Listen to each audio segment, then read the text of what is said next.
We've looked at several forms of linear equations. Here's a little recap. The form ax plus by equals c, where a and b are both not zero, is the standard form of our linear equation. If we have it written like this, y equals mx plus b, notice this b is different from that b.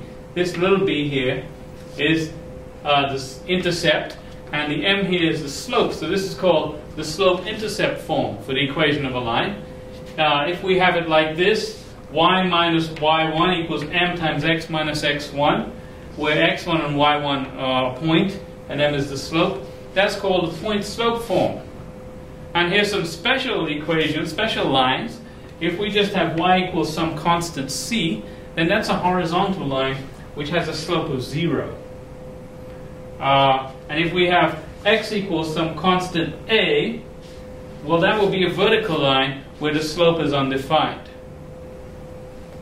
Here is a good application of linear equations. Let's take this problem. In 1999, crude oil production by the European Union, was 3,803,000 barrels. That's actually 3,803,000 barrels per day.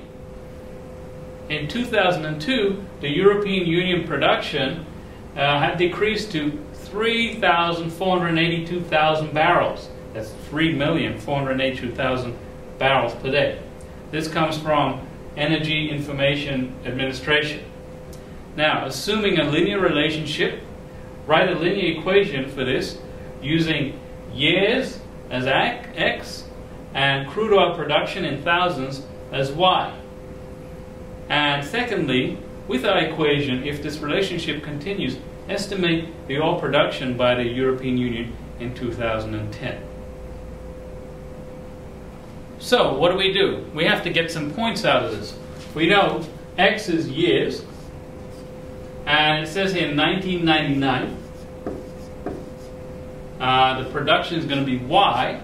We had 3,803,000 barrels of production.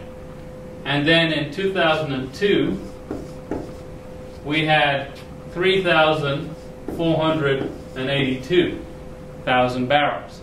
So we have 2 points here. We have these 2 points here.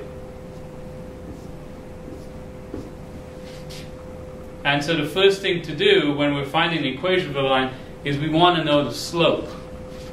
So we find the slope, m, by taking the difference in y's divided by the difference in x's. y2 minus y1 over x2 minus x1. So I'll do 3,482 y2 minus y1, 3,803, divided by x2, 2,002, minus x1, 1,999.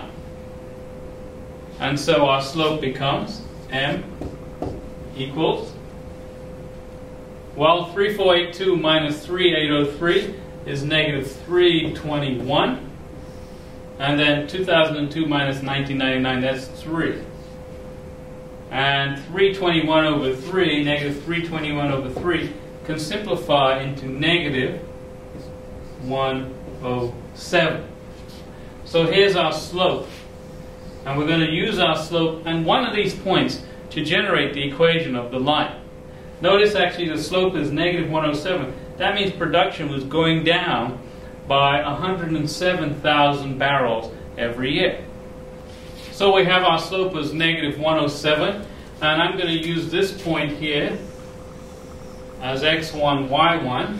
So plugging it into our formula, y minus y1, y minus 3,482 equals m, negative 107, times x minus x1. x1, I'm going to use it's 2002. I use this point. You have to be consistent.